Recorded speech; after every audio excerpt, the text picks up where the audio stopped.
Hello students, welcome back to my YouTube channel once again. And आप सभी को नवरात्रि की हार्दिक शुभकामनाएं।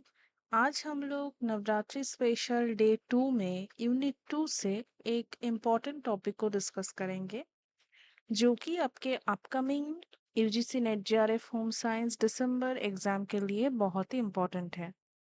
तो वो टॉपिक क्या है आप स्क्रीन पर देख सकते हो। स्टूडेंट्स, अगर आपने अभी तक इस चैनल को सब्सक्राइब नहीं किया है तो चैनल को ज़रूर से सब्सक्राइब कर दीजिए। एंड मेरे जो टेलीग्राम चैनल है उस टेलीग्राम चैनल को आप ज़रूर से ज्वाइन कर लीजिए। यहाँ पे आपको क्लास की नोटिफिकेशंस एंड जो job PhD and home science subject से रिलेटेड जो भी कोई इन्फॉर्मेशन हो वो आपके लिए फर्स्ट मैं उस ग्रुप में पोस्ट कर दूंगी।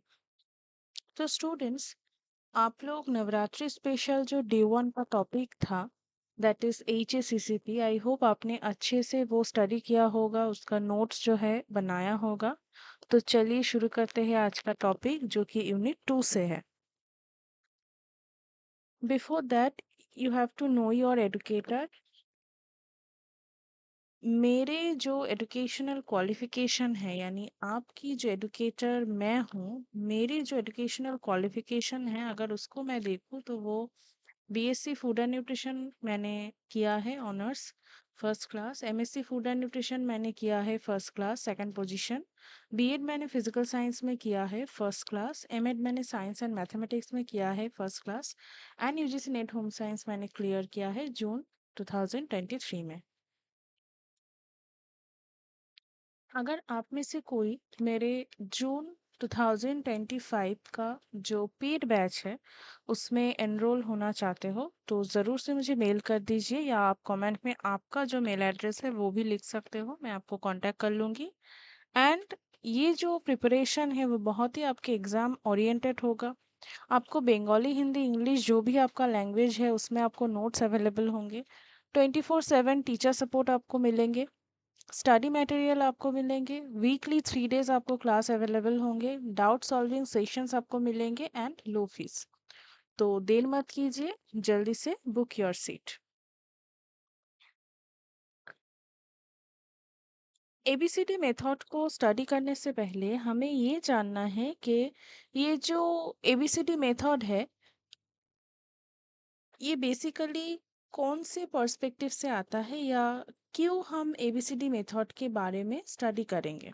अगर हम देखें तो ये जो एबीसीडी मेथड है ये बेसिकली न्यूट्रिशनल असेसमेंट में आता है। यानी आप यहाँ पे देख सकते हो क्या लिखा हुआ है। Nutritional assessment is the interpretation of anthropometric, biochemical, that is laboratory, clinical and dietary data to determine whether a person or group of people are well nourished और मेल नरिश्ड। यानी ये जो मेल नरिशमेंट है ये over भी हो सकता है, ये अंडर भी हो सकता है। तो जो न्यूट्रिशनल असेसमेंट है उस न्यूट्रिशनल असेसमेंट से हम क्या डिटरमाइन करते हैं। हम डिटरमाइन करते हैं कि जो इंडिविजुअल है क्या वो हेल्दी है या क्या वो मेलनरिश्ड है। अगर मेलनरिश्ड है तो वो कितना मेलनरिश्ड है, यानी वो ओवर न्यूट्रिशन है या अंडर न्यूट्रिशन है। Nutritional assessment can be done using the A B C D methods. ये जो एबीसीडी मेथड्स है ये बेसिकली क्या है। A for anthropometry, B for biochemical methods, C for clinical methods and D for dietary methods। इन चारों को हम एक साथ ABCD मेथड्स कहते हैं। Anthropometry methods for assessing nutritional status. ये जो वर्ड है एंथ्रोपोमेट्री ये कहाँ से आता है। एंथ्रोपो जिसका मीनिंग है ह्यूमन एंड मेट्री जिसका मीनिंग है measurement. The different measurements taken to assess growth and body composition are presented below। जो एंथ्रोपोमेट्री पूरा शब्द है उस शब्द को अगर हम बीच में से काटे तो दो शब्द मिलेगा, एक एंथ्रोपो एक मेट्री। एंथ्रोपो का मतलब है ह्यूमन, मेट्री का मतलब है measurement. To assess growth, several different measurements including length, height, weight, head circumference, mid arm circumference, skin fold thickness, head or chest ratio, hip or waist ratio can be used. ये जो सारे methods है ये क्या है, ये anthropometric measurements में आता है.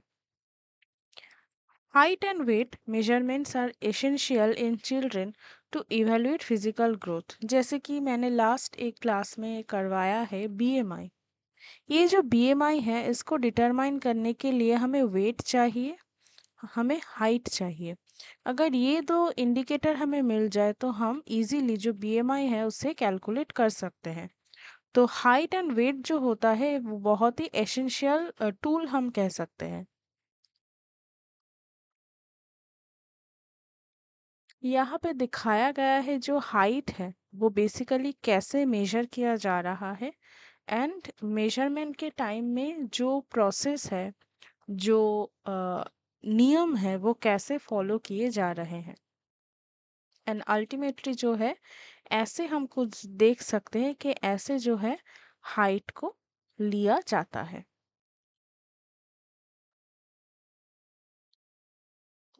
वेट फॉर एज क्या है? यहाँ पे एक टर्म लिखा है जो है वेट फॉर एज. ये वेट फॉर एज क्या है? The weight expressed as a percent of the weight of a reference population of the same age. यानी सपोज आपका वेट है 40 kg या आपका वेट है 49 kg. ये जो 49 kg वेट है आपके उम्र के अकॉर्डिंग पॉपुलेशन में बाकी लोगों में वो वेट कितना है उसको वेट फॉर एज कहा जाता है. नेक्स्ट क्या है? नेक्स्ट अगर हम देखें तो नेक्स्ट है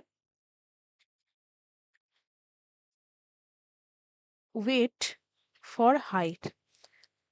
पहले का जो था वो था वेट फॉर एज, अब क्या है वेट फॉर हाइट. यानी the weight expressed as a percent of the weight of a reference population of same height. यानी पहले में क्या था, एज था, अब क्या है, हाइट है. हाइट फॉर एज 3 नंबर में क्या है? 3 नंबर में अगर हम देखें तो height for age. Height for age में क्या कहा जा रहा है? द हाइट और the length in case of infants. Infants के केस में हम हाइट नहीं बोलते हैं, हम लेंथ बोलते हैं. Expressed as a function of the height of a reference population of the same age. तो ये 3 पैरामीटर्स हमने देखे, एक है वेट फॉर एज, एक है वेट फॉर हाइट, एक है हाइट फॉर एज. अभी देखिए नेक्स्ट क्या लिखा हुआ है. नेक्स्ट लिखा हुआ है सरकमफेरेंस मेजरमेंट्स. ये जो सरकमफेरेंस है या जिसे हम परिधि कहते हैं, इस परिधि को हम कैसे मापेंगे? Circumference measurements of head, chest, and mid upper arm in comparison to those of a reference population, mid upper arm circumference expressed as a function of the MUSE of a reference population can be used when we need to take a quick look at the nutritional status of a population or when weighting scales are not available. कैसा होता है ये जो measurement है पूरा, वो कैसे किया जाता है? अगर हम देखें तो कुछ ऐसा एक अ, हम कह सकते हैं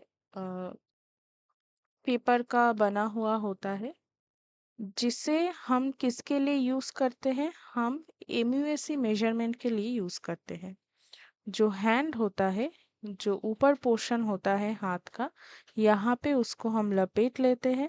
एंड जब उसको लपेटने के बाद जो एक्चुअल जो कलर हम देखते हैं, रेड होता है, येलो होता है एंड ग्रीन होता है.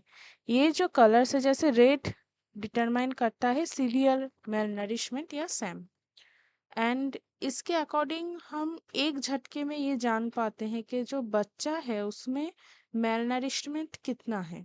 एंड ये जो प्रोसेस है बेसिकली बहुत ही इजी टू यूज़ है, कोई भी इसे यूज़ करता है जिसे वो पता हो. एंड इजी टू पोर्टेबल है, इसे जहाँ कहीं भी हम ले जा सकते हैं। अगर हमारे पास कोई भी डेटा उपलब्ध ना हो या कोई भी दूसरा टेक्निक उपलब्ध ना हो तो हम इसे इजीली कर सकते हैं, है ना।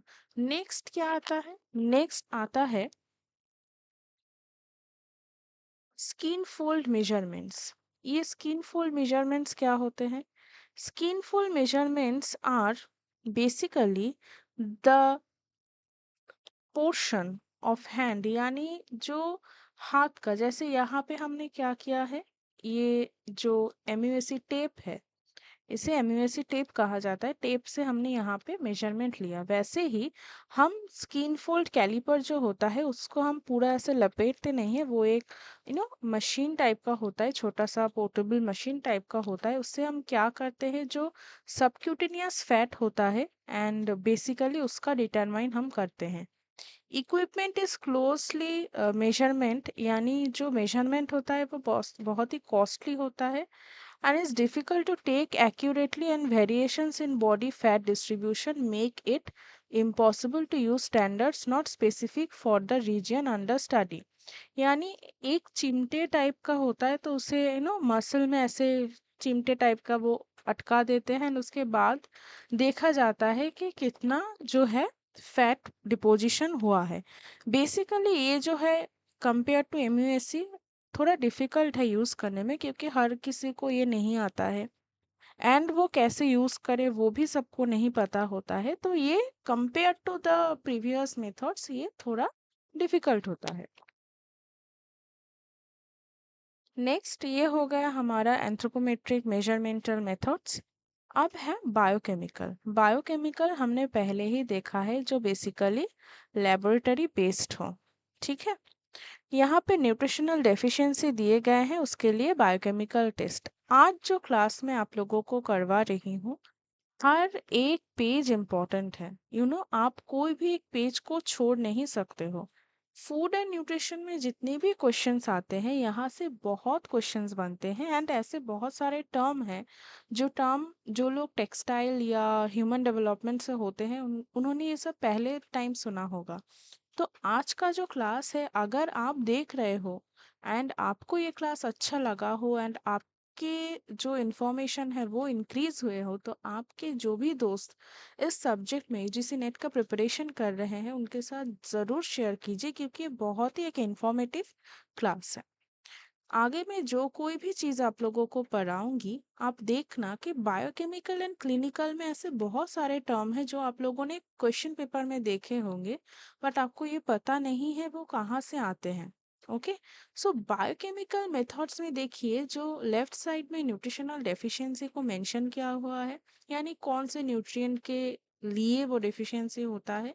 एंड उसके लिए अगर हमें पता लगाना हो कि प्रोटीन डेफिशिएंसी हो तो हम कौन सा टेस्ट करेंगे। जैसे कि अगर हमें पता लगाना हो कि प्रोटीन डेफिशिएंसी हो तो हम कौन सा टेस्ट करेंगे, टोटल सेरम प्रोटीन। अगर हमें प्रोटीन डेफिशिएंसी के लिए ही पता लगाना हो तो हम नॉट ओनली सेरम प्रोटीन करेंगे, हम सेरम एल्बुमिन भी कर सकते हैं, यूरिनरी यूरिया भी ले सकते हैं, यूरिनरी क्रिएटिनिन भी कर सकते हैं। अगर हमें जानना हो कि विटामिन ए डेफिशिएंसी है कि नहीं है, तो हम सेरम विटामिन ए टेस्ट करेंगे एंड सेरम कैरोटीन टेस्ट करेंगे। विटामिन डी डेफिशिएंसी जानने के लिए सेरम अल्कलिन फॉस्फेटेज इन यंग चिल्ड्रन, यानी जो कम उम्र के बच्चे होते हैं उनके लिए हम सेरम अल्कलिन फॉस्फेटेज टेस्ट करेंगे।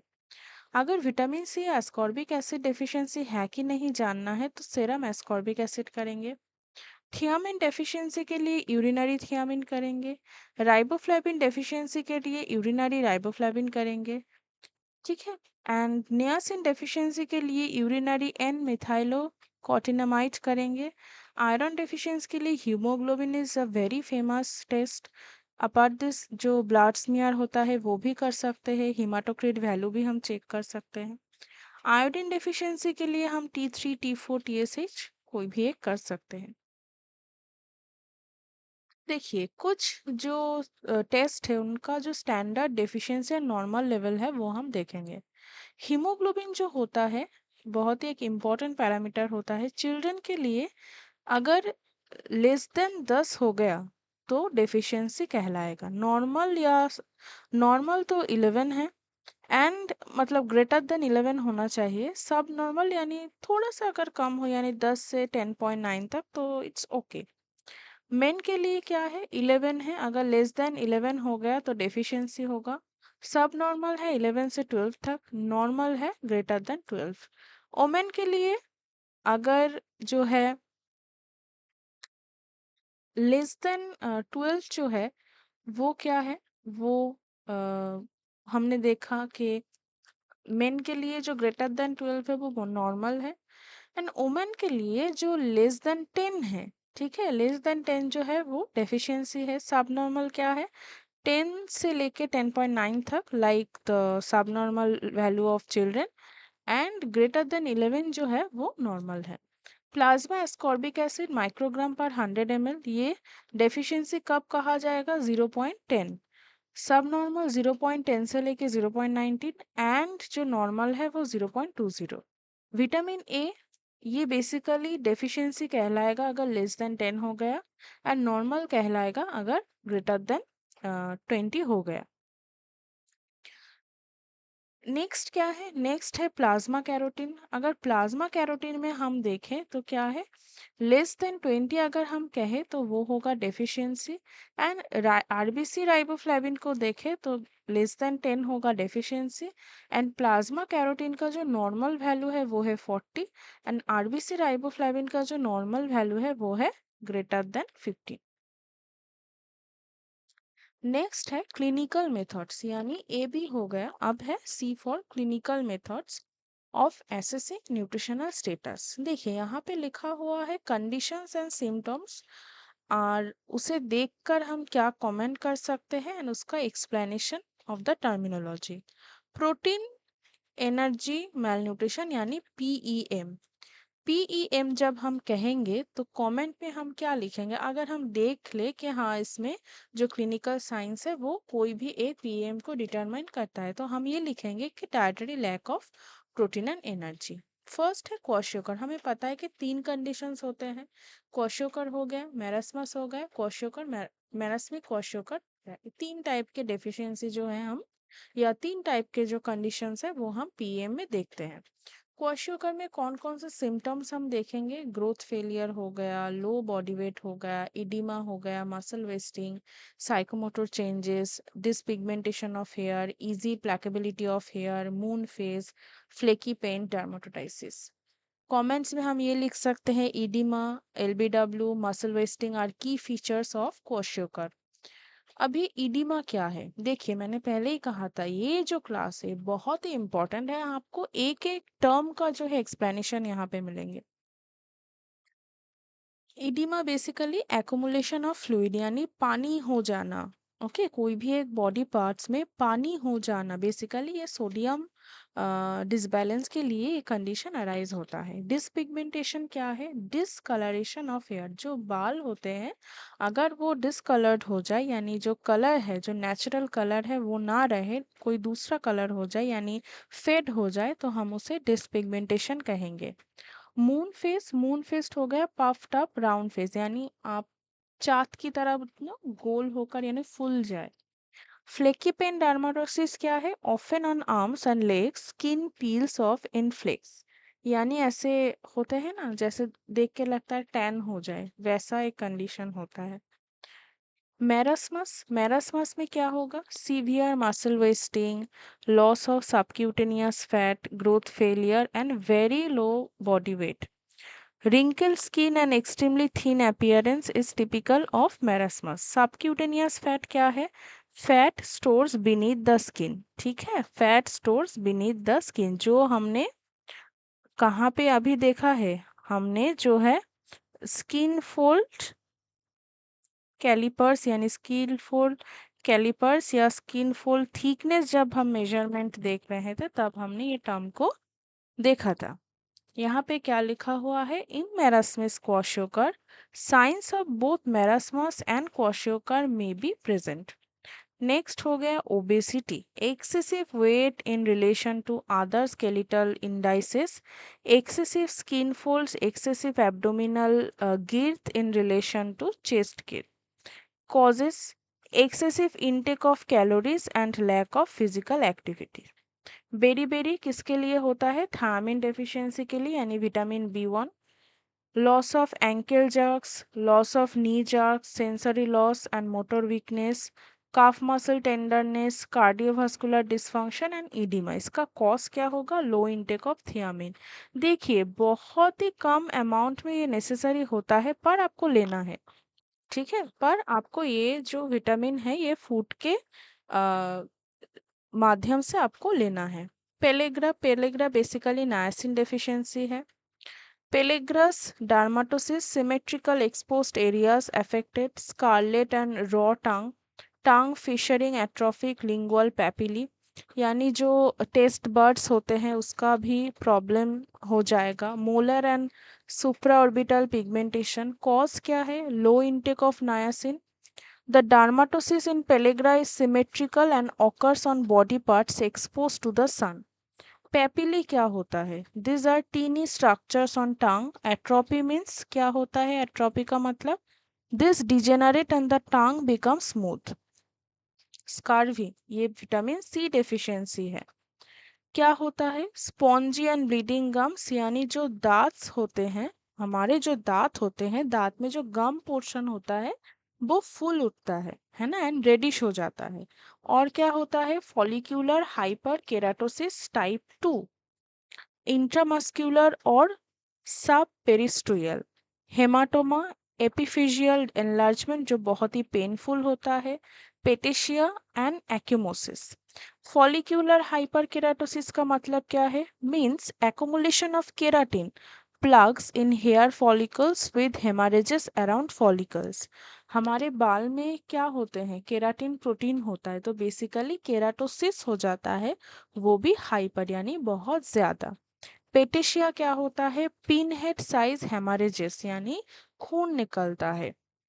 एकिमोसिस क्या होता है? स्मॉल हेमरेज स्पॉट्स, ब्लू और purplish patch on skin, tendency towards excessive brushing, यानी अगर बहुत खुजली हो, बहुत इचिंग हो तो क्या होगा उसको ना, अब जब कोई भी इचिंग बहुत ज़्यादा हो रहा है उसको इचिंग करते करते करते एक रेड हो जाएगा, उसके बाद वहां से कुछ छाले निकल आएंगे एंड वो पिंकिश हो जाएगा, तो वो कंडीशन बेसिकली यहाँ पे होता है.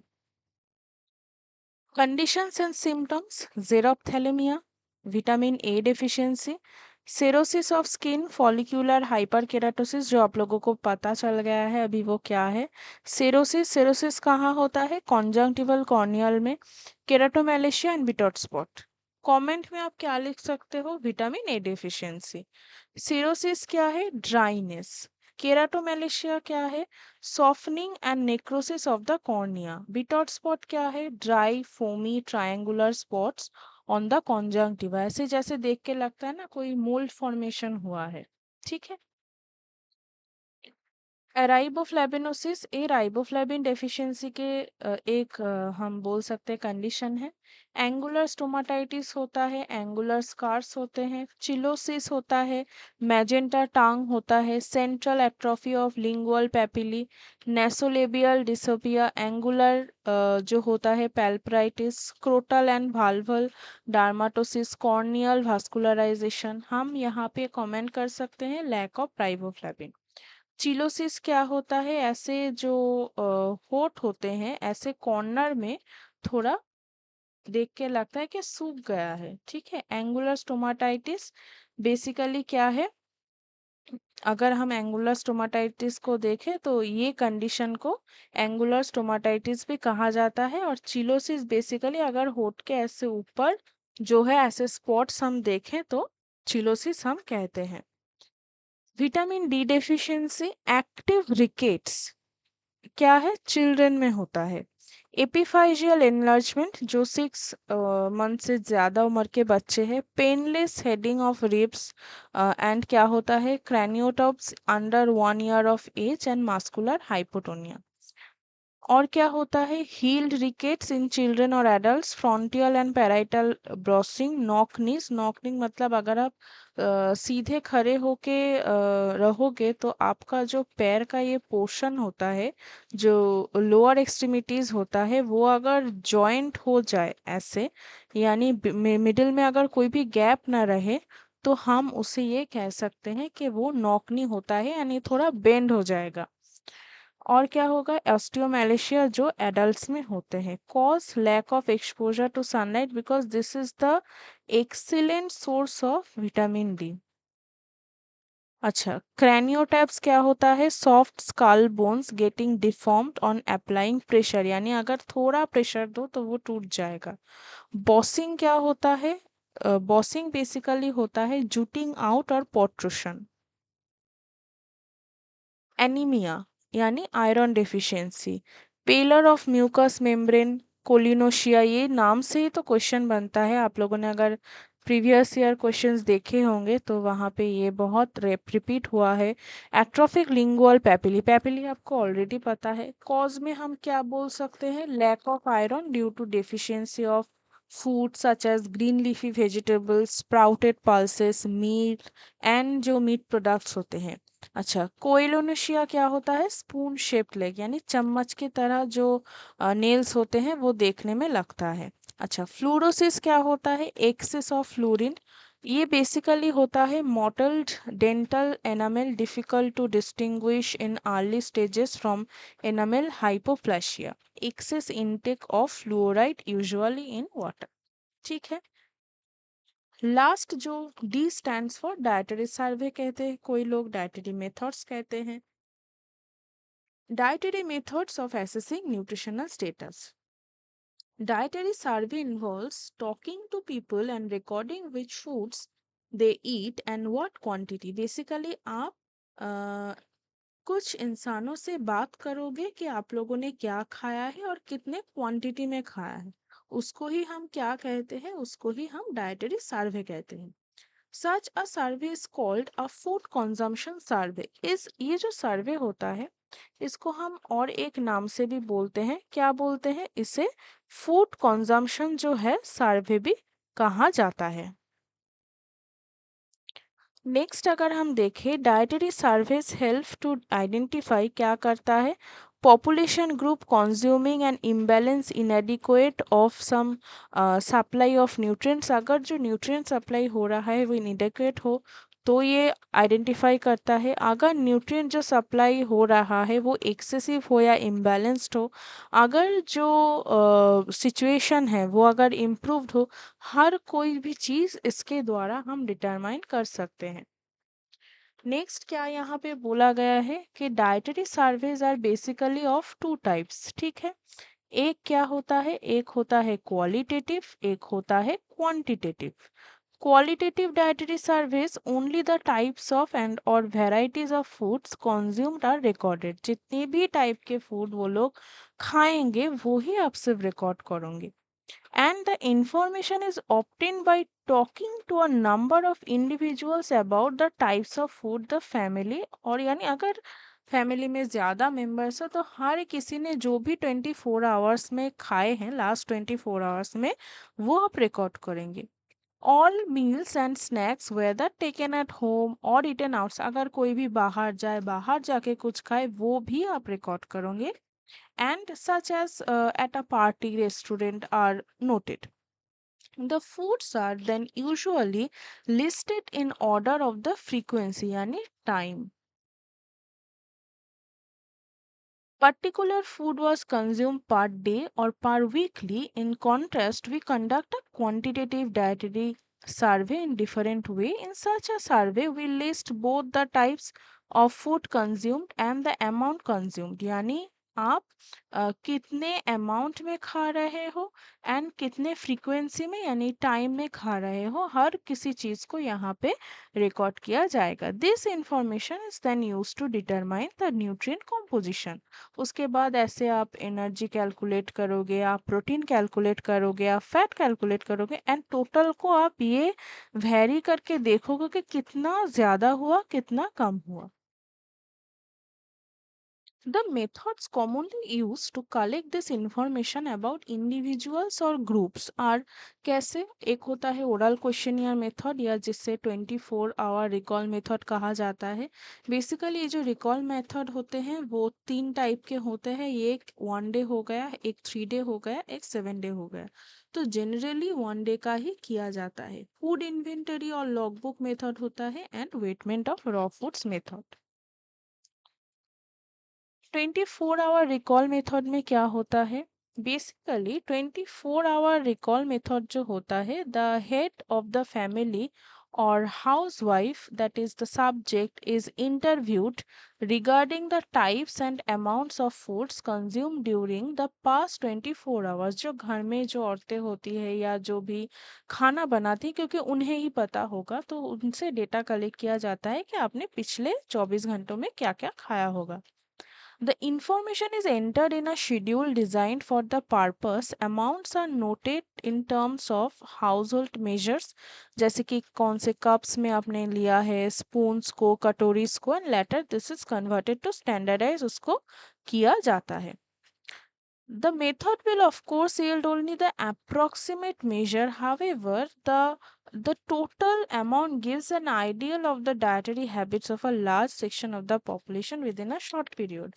आपने अगर कोई भी एक एरिया से किया होगा तो आपको ये पता होगा कि अच्छा उस एरिया के लोग ऐसे ऐसे फूड आइटम को इनटेक करते हैं ना, एक आइडिया आपको लग जाएगा। एंड इससे जो है आप क्वांटिटी को भी डिटरमाइन कर सकते हो, कौन से फूड स्टॉप को यूज किया गया है, मेथड्स कैसे कैसे यूज किए गए हैं, लाइक्स डिसलाइक्स क्या है, अगर कोई भी सुपरस्टिशंस वो मानते हैं रिलेटेड टू फूड उसको भी आप जान पाओगे।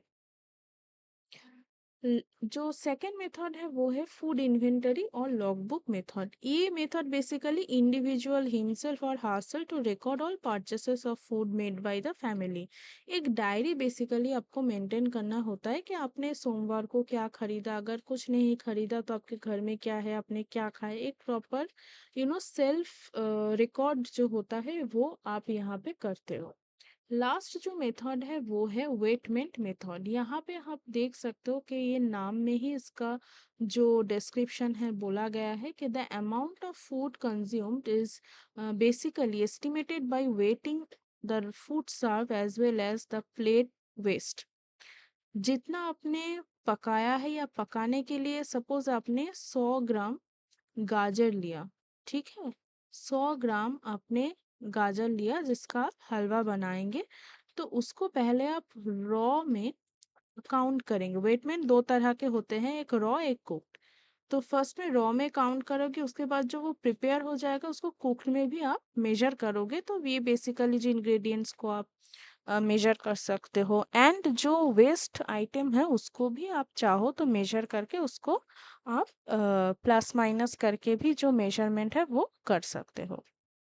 तो ये जो क्लास था it's all about the A B C D method of nutritional assessment, जो डायरेक्ट मेथड होता है न्यूट्रिशनल असेसमेंट का। आई होप आपको ये क्लास अच्छा लगा होगा। ये जो क्लास है बहुत ही इंफॉर्मेटिव है, ये मैंने करवाया है इसलिए नहीं बोल रही हूँ, but seriously on the perspective of UGC NET JRF home science exam मैंने देखा है कि फूड एंड न्यूट्रिशन में स्टूडेंट्स को बहुत सारे डाउट्स रहते हैं, क्योंकि मोस्ट ऑफ द स्टूडेंट्स जो होते हैं टेक्सटाइल या ह्यूमन बैकग्राउंड से होते हैं। तो ये जो क्लास है आप देखिए, दोबारा देखिए, कोई भी डाउट हो तो मुझसे पूछिए।